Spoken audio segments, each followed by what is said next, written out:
गुरुर्ब्रह्मा गुरुर्विष्णु गुरुर्देवो महेश्वरा गुरुर्साक्षात् परं ब्रह्म तस्मै श्री गुरुवे नमः।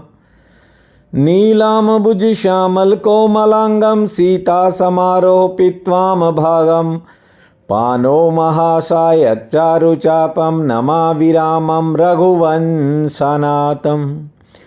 त्वमेव माता च पिता त्वमेव बन्धु च सखा त्वमेव विद्या च द्वरिणं त्वमेव सर्वं मम देव। वासुदेवसुतं देवं कंसं चानुर्मर्दनं देवकी परमानन्दं कृष्ण वन्दे जगद्धाम। प्रिय बंधुओं, देवियों व सज्जनों, कई बार बड़े से बड़े तैराक भी एक दिन डूब जाते हैं। कारण ये होता है कि उन्हें खुद पर बड़ा अभिमान होता है और बहुत बार तैराकी न जानने वाले डूबने से बच जाते हैं, क्योंकि उन पर नारायण भगवान की कृपा होती है। इसलिए अभिमान से जितना बचोगे उतना ही जीवन सरल होता चला जाएगा। ध्यान दीजिए, अहंकार जीवन की मूलभूत समस्या है। इससे बचना बहुत ही कठिन काम है। श्रीमद् भागवत कथा कहती है, व्यक्ति जैसे जैसे धर्म के करीब जाता है वैसे वैसे अहंकार मिटना शुरू हो जाता है। जैसे सूरज के पास कोई बर्फ की चट्टान जाएगी तो वह अपने आप पिघलने लगेगी। ठीक वैसे ही जब आप परमात्मा के करीब पहुंचने लगोगे तो आपका जमा हुआ अहंकार भी अपने आप पिघलने लगेगा। सुबह का सूर्य जैसे ही उदय होता है, पहाड़ों पर बर्फ अपने आप पिघलने लगती है। उसी प्रकार मनुष्य के जीवन में ईश्वर का उदय होते ही अहंकार पिघलने लगता है। तीर्थों का संबंध बाहर से नहीं है, तीरथ तो भीतर की विनम्रता का नाम है। शिकारी की कथा आपको सुनाई थी। कबूतर कबूतरी के बच्चों को जाल में फंसा लिया, शिकार करने आया था। उन्हें मार भी दिया और खा भी लिया। लेकिन जब करुणा निधान के पार्षद उन्हें लेने आए, भगवान ने उन्हें जीवित कर दिया। जानते हो, उस कबूतर कबूतरी ने कहा, किससे? जो भगवान के पार्षद थे, जो विमान लेकर के आए थे। कहा, यदि आप बुरा ना मानो तो इस शिकारी को भी अपने विमान में बैठा लो। उनमें अहंकार नहीं, करुणा थी। उन पक्षियों के कारण शिकारी भी बैकुंठ पहुंच गया था। इसलिए कहता हूं, व्यक्ति छोटी छोटी उपलब्धियों के कारण अपने आप को कुछ समझने लग जाता है। कई तरह की उपलब्धियां इंसान में अहंकार पैदा करती हैं, उससे बचकर रहना चाहिए। इसी अहंकार के कारण आपने कथाएं सुनी कि रावण, कंस, बानासुर, सहस्त्रार्जुन, बाली जैसे महाबली अपने पतन की ओर बढ़ गए। अहंकार के कारण व्यक्ति समर्पण नहीं कर पाता। अहंकार के कारण व्यक्ति पूजा और प्रार्थना भी नहीं कर पाता और उस सच्चिदानंद तक पहुंचने का जो रास्ता है, पूजा, प्रार्थना, अर्चना, समर्पण के अलावा कोई दूसरा उपाय नहीं है। जिन बड़े लोगों को भोले भाले लोग धार्मिक समझते हैं, एक बार उनकी अकड़ को भी आप थोड़े गौर से देख लो। कहते हैं सब त्याग दिया, दिखाते हैं सब त्याग दिया, लेकिन उनकी अकड़ कायम है। वे संसारिक लोगों को जमीन में बैठाकर खुद आसमान पर बैठना चाहते हैं। लेकिन कथा कहती है कि सरल और सहज हो जाओ। ये संसार एक बड़ा विद्यालय है। यहाँ तरह तरह के भटकाव हैं। आपको बता दूं, गलत करने के बाद ही आदमी ठीक करने की कला सीखता है। अनुभव के बिना कोई सीख ही नहीं सकता। भूल भूल कर ही मंजिल पास आती है। भटक भटक कर ही मंजिल मिलती है। आप जितना ज़्यादा भटकन से गुजरोगे, उसी में से ही सार भी निकलेगा और रास्ता भी निकलेगा। अंधकार को पहचानने से ही ज्योति जलती है। कथा कहती है कि संसार के अनुभव के बिना मोक्ष का द्वार नहीं खुलता। कर्म संसार में तो ले जाते हैं और परमात्मा के घर आपका भाव तोला जाएगा। आज एक बच्ची हरजिंदर कह रही थी कि मैं कथा दिन में 3 बार सुनती हूं। देखिए, बच्ची का अपना भाव है। आपको बता दूं, जिस दिन आपके जीवन का अंतिम निर्णय होगा, आपकी जिंदगी का जब आखिरी फैसला होगा, उस दिन आपके भीतर के भाव का फैसला होगा, ना कि तुम्हारे कर्मों का। कर्म किस भाव से किया गया, फैसला इस बात का होगा। श्री कृष्ण गीता में कहते हैं कि जब सब सो जाते हैं, तब भी योगी जागता है। जहां सब मूर्छा से भरे हैं, वहां भी योगी होश पूर्वक रहता है। कुछ दिन पहले कथा में आपको सुनाया था कि दत्तात्रेय ने अपने 24 गुरुओं से क्या क्या सीखा। उन्होंने मधुमक्खी से लेकर हाथी तक को अपना गुरु मान लिया। इसलिए जहां से भी कुछ सीखने को मिले सीख लेना चाहिए।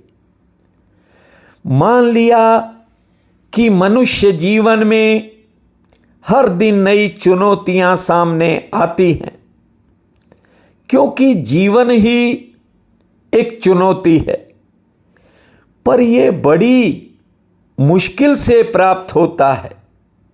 श्रीमद् भागवत में, वेद शास्त्रों में बार बार कहा गया है कि मानव देह को स्वर्ग में बैठे देवता भी तरसते हैं। मानव शरीर की महिमा हर पुराण में गाई गई है। इसलिए सत्संग को चेतना के विकास का साधन माना गया है। कथा से व्यक्ति के भीतर की चेतना जागृत होती है। यहाँ ज़्यादातर लोग मुर्दा लोगों के साथ रहते हैं, उनके साथ जीते हैं। इसलिए जीवंत जीवन का कुछ पता ही नहीं होता।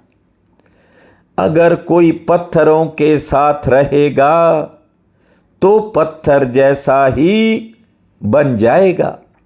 वर्षों से आप मेरे साथ जुड़े हो, इसलिए मेरी इच्छा है कि आप एक जीवंत जीवन को जिएं।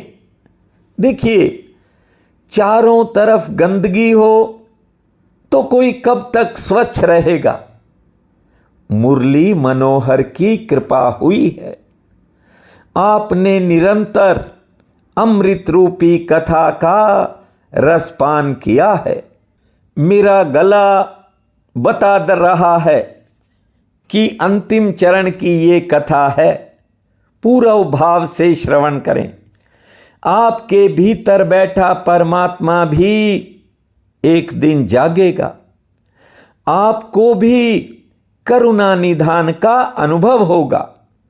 एक दिन आपके भीतर की ज्योति भी जलने लगेगी। कथा कहती है, शांत होने के लिए पहले चारों तरफ शांति चाहिए। भीतर शांत होते ही इंसान परमात्मा का ही रूप हो जाता है। बस उसके स्मरण को भीतर बनाए रखें। श्री कृष्ण गोविंद हरे मुरारी, हे नाथ नारायण वासुदेवा। श्री कृष्ण गोविंद हरे मुरारी, हे नाथ नारायण वासुदेवा। हे नाथ नारायण वासुदेवा, हे नाथ नारायण वासुदेवा।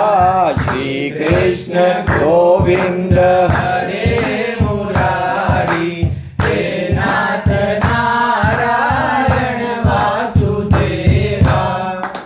श्रीमद् भागवत के अंदर भगवान श्री कृष्ण उद्धव जी से भागवत गीता का ज्ञान भी सुनाते हैं।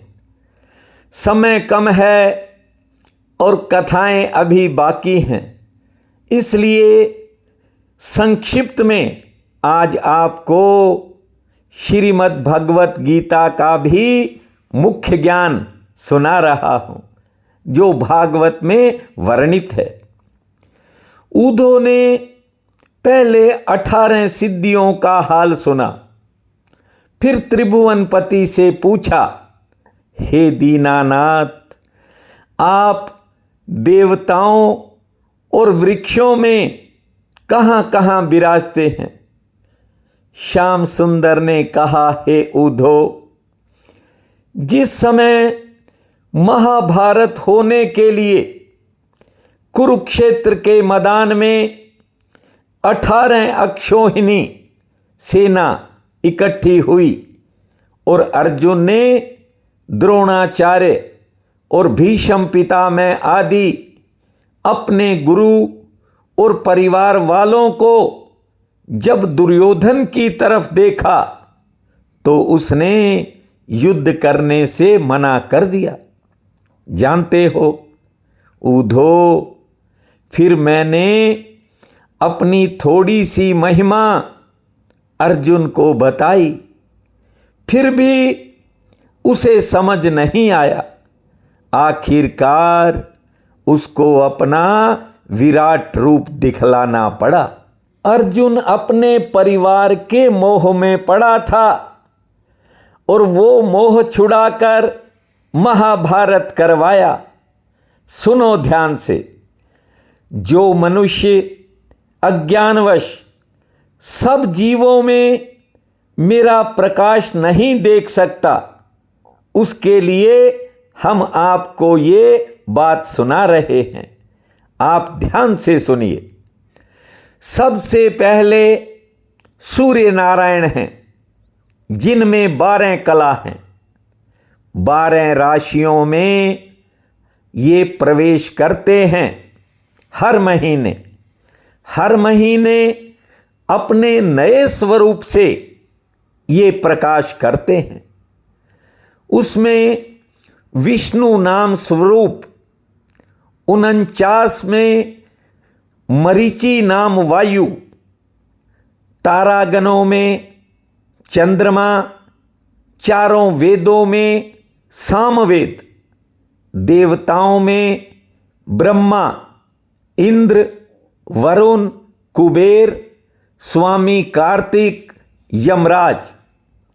उसके बाद 11 रुद्रों में शंकर नाम महादेव, 5 तत्वों में अग्नि, पहाड़ों में सुमेरु, गौओं में कामधेनु, दिव्य पितरों में अर्यमा नाम का पित्र, प्रजापतियों में दक्ष और चारों वर्णों में ब्राह्मण, चारों आश्रमों में सन्यासी।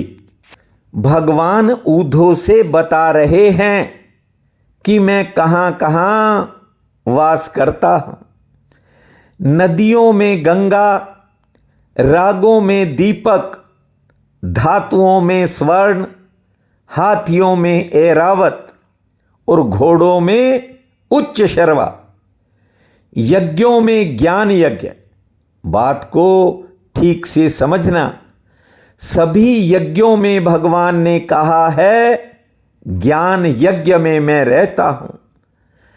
पुरोहितों में वशिष्ठ, स्त्रियों में शतरूपा, राज ऋषियों में स्वयंभू मनु, युगों में सतयुग, सेवकों में हनुमान जी और कथा सुनाने वालों में वेद व्यास, दानियों में राजा बलि, रत्नों में कौस्तुभ मणि, घासों में कुशा, पंचगव्यों में घृत और 10 इंद्रियों में 11वां मन और नवग्रहों में बृहस्पति, ऋषियों में भृगु, मंत्रों में एक ओंकार, वृक्षों में पीपल, देव ऋषियों में नारद मुनि और सनत कुमार, वैष्णवों में कपिल देव, 7 समुद्रों में क्षीर सागर, मनुष्य शरीर में राजा, सर्पों में वासुकी, नागों में शेषनाग। देखिए सर्प और नाग में फर्क बताया है। सर्पों में वासुकी नाग और नागों में शेषनाग। दैत्यों में प्रहलाद भगत। भले ही प्रहलाद दैत्य के यहाँ पैदा हुए, भगवान कहते हैं मैं प्रहलाद के हृदय में विराजता हूँ। पशुओं में सिंह, पक्षियों में गरुड़, शूरवीरों में परशुराम, वेद और शास्त्र में गायत्री, 12 महीनों में जो 12 मास हैं, इनमें अगहन मास, ऋतुओं में वसंत ऋतु, पुष्पों में गुलाब, सच बोलने वालों में सच्चाई, गंधर्वों में विश्ववावसु नाम गंधर्व, अप्सराओं में पूर्वचिति नाम की अप्सरा, 5 भाई पांडवों में अर्जुन, विद्या जानने वालों में शुक्राचार्य, यदुवंशियों में वासुदेव मैं हूं। भगवान ऊधो को, अपने मित्र को, अपने सेवक को बता रहे हैं। जब पूछा है ऊधो ने कि आप कहाँ कहाँ विराजते हो, तो भगवान बता रहे हैं, हे ऊधो, वह काम जिसमें मनुष्य संतान उत्पन्न होने की इच्छा रखकर अपनी स्त्री से भोग करता है, उसमें मुझे समझना चाहिए। जो लोग अपनी बड़ाई की चाह रखते हैं और अपनी प्रशंसा पाने के लिए शुभ कर्म करते हैं, वह इच्छा और ज्ञान मैं हूं। जितनी बातें छल की हैं, उनमें जुआ और माया रूपी लक्ष्मी मैं हूं। सब जीवों की जड़ मैं हूं। मेरी शक्ति के बिना कोई जीव चलने व हिलने की ताकत नहीं रखता। कदाचित कोई चाहे तो रेणुका तारे वर्षा की बूंदें गिन लेवे, लेकिन मेरी विभूतियों की गिनती कोई नहीं कर सकता। हे ऊधो, संसार की उत्पत्ति, पालन और विनाश मेरी विभूतियों से होता है। तुम जितनी वस्तुएं इस संसार में देख रहे हो, ये सब मैं हूं। इसलिए मेरे भेद और महिमा को पहुंचना कठिन है। देखो, संसारिक मनुष्य बहुत सा अन्न घी लेकर के अग्नि में होम करते हैं। उनके करने से यह उत्तम है कि वे अपनी इच्छाओं को, काम क्रोध को, लोभ मोह को जरा दूर करें, इनके वश में ना रहें, क्योंकि ये कुकर्मों की तरफ दौड़ते हैं। इनको ज्ञान रूपी अग्नि में जला दे। ज्ञानी उसको कहना चाहिए जो अपने गुण को आदर पूर्वक एक जगह लेकर बैठा रहे, द्वारे द्वारे फिरकर अपना अपमान न करावे। बहुत द्रव्य रखने वालों को धनी जानना उचित नहीं है। धनी तो वो है जो मेरी भक्ति करता है और मेरे में प्रीति रखता है।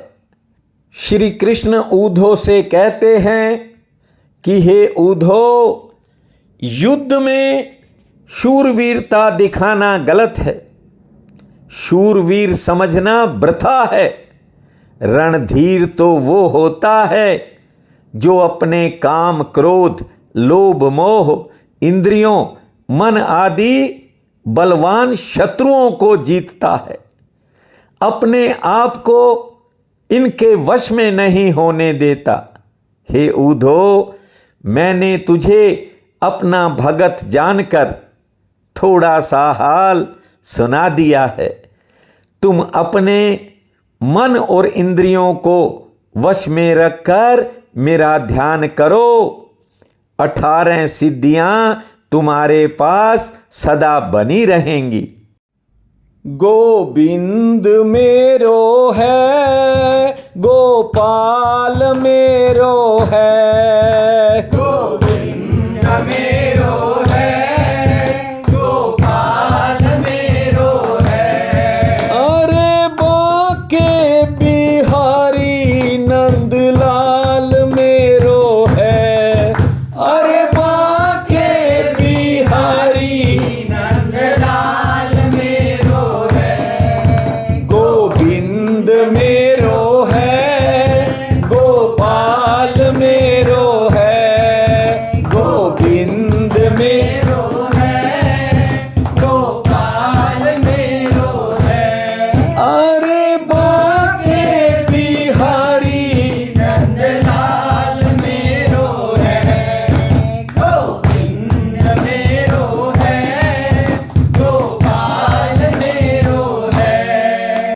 भगवान ऊधो से कह रहे हैं कि हे ऊधो, इस संसार के अंदर लोभ के कारण व्यक्ति के हाथ से कुछ छूटना कठिन होता है, इसलिए वह दान धर्म से दूर भागता है। आज मैं तुम्हें एक ऐसे ब्राह्मण की कथा सुनाता हूँ जिसने लोभ के कारण इकट्ठा तो किया, लेकिन न तो कुछ खाया और ना कभी कुछ दिया। बस जीवन उसका कैसे बीता, ये कथा मैं तुम्हें सुनाता हूँ।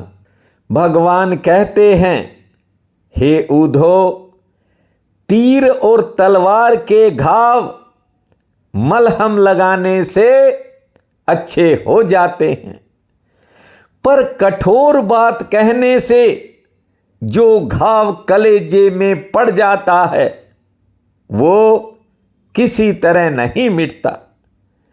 और ये सब बातें मन के कारण होती हैं।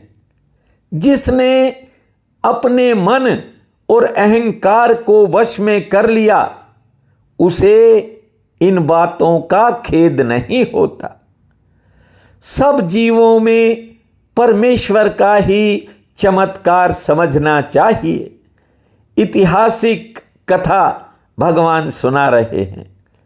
हे ऊधो, उज्जैन नगर में एक ब्राह्मण बड़ा धनपात्र, व्यापार करने वाला और बड़ा ही विद्वान था, लेकिन इसके साथ साथ सबसे बड़ी बात लोभी, कामी, सूम। उसने कभी अपने जाति भाई ब्राह्मण को भी मुख से भोजन करने के लिए नहीं कहा। एक कोड़ी के लिए मित्र को शत्रु बना लेता था। अपने खाने पहनने में भी पूरा कंजूस था। उसने व्यापार में बहुत सा धन बटोरा, पर कंजूस होने के कारण उसके परिवार वाले, उसकी स्त्री, उसके बच्चे सब उससे शत्रुता, दुश्मनी रखते थे। संसारी मनुष्य के पास द्रव्य होने से आत्मा, परिवार, देवता, पितर और अतिथि को सुख प्राप्त होता है, लेकिन ये पांचों उस ब्राह्मण के शत्रु थे। जब वह ब्राह्मण बूढ़ा हो गया, जब उसमें काम करने का सामर्थ्य ही नहीं रहा, व्यापार करने की ताकत ही नहीं रही, तब उन्हीं पांचों के श्राप से आग लग गई। चोर चुरा करके ले गए। राजा के जो मंत्री थे वे उससे टैक्स वसूलने आ गए। कुछ लूट लिया गया। एक दिन सारा धन उसका जाता रहा। उसने कुछ द्रव्य पृथ्वी में गाड़ रखा था, यानी कुछ धन पृथ्वी में था, वो भी लोग निकाल के ले गए। जब वो ब्राह्मण अपना सब धन खोने के बाद बड़ा दुखी हुआ, उसकी जाति के लोग उसका निरादर करने लगे। एक दिन उसने मन में विचारा कि मैंने द्रव्य तो बहुत बटोरा, लेकिन कोई धर्म कर्म परलोक बनाने के लिए नहीं किया, और ना ही मैंने उस पैसे से कोई सांसारिक सुख उठाया। हे ऊधो, कंजूस का धन इसी तरह व्यर्थ हो जाता है। तृष्णा रखने से मनुष्य के सब गुण नष्ट हो जाते हैं, यश नहीं रहता। हे ऊधो, जिस तरह सुंदर मनुष्य के मुख पर कोढ़ का दाग रहने से उसकी सुंदरता नष्ट हो जाती है, उसी तरह लोभी मनुष्य तेजहीन रहता है, उसे कोई अच्छा नहीं कहता। संसारिक लोग जिस धन को उत्तम जानते हैं, याद रखो, व्यापार करते समय शत्रुता करने और झूठ बोलने से मिलता है। रात दिन चोर डाकुओं और राजाओं से उनकी रक्षा करनी पड़ती है। जात बिरादरी के लोगों का भय बना रहता है, अच्छी नींद नहीं आती, और द्रव्य मिलते ही वैश्यागमन, जुआ, जीव हिंसा और जाति भाइयों से अभिमान पैदा होता है। हे ऊधो, और भी अनेक तरह के पाप करने में आते हैं, जिस कारण संसार में अपयश उठाकर मरने के उपरांत नरक भोगना पड़ता है। परमेश्वर ने बहुत अच्छा किया जो मेरा सब धन जाता रहा। ये ब्राह्मण अपने भीतर विचार कर रहा है। वह कहता है कि जिस द्रव्य में इतने अवगुण भरे हैं, उसे पाकर शुभ कर्म में खर्च कर डालना चाहिए। धन इकट्ठा करने से दुख के सिवा कुछ सुख नहीं मिलता। 4 दिन के जीने में माया रूपी द्रव्य और स्त्री के वास्ते मनुष्यों से शत्रुता करनी उचित नहीं है। जो लोग भरत खंड में मनुष्य तन पा करके यदि घर गृहस्थी में ही फंसे रहे, तो संसार में जन्म लेना व्यर्थ है। उन्हें बड़ा मूर्ख समझना चाहिए। देवता भी यहाँ मानव शरीर पाने की इच्छा रखते हैं। बुढ़ापा आने और इंद्रियों की सामर्थ्य घटने से कुछ शुभ कर्म नहीं हो सकता। ब्राह्मण अब दिन रात ऐसी बातें विचार रहा है। ये भगवान कृष्ण ऊधो से कह रहे हैं। हे ऊधो, जब ये विचार उसके मन में आए तो उसने संन्यास धारण कर लिया। एक जगह पर बैठकर परमेश्वर का भजन और स्मरण करने लगा। जब वो ब्राह्मण भिक्षा मांगने के लिए जाता तो उसकी पुरानी पहचान लोग याद करते, उसको बड़े दुख देते। कोई गाली देता, कोई उस पर थूक देता, कोई उसका कमंडल छीन लेता और उसको बगुला भगत कहते थे। हे ऊधो, इसी तरह वह ब्राह्मण अनेक दुख पाने पर भी किसी से कुछ खेद नहीं करता। अपने मन में समझता था कि मुझे कोई देवता, मनुष्य, नवग्रह, सर्दी, गर्मी, बरसात कुछ मुझे दुख नहीं देते। सब दुख अपने प्रारब्ध और मन से होता है। संसारी मनुष्य अपना मन चलायमान होने से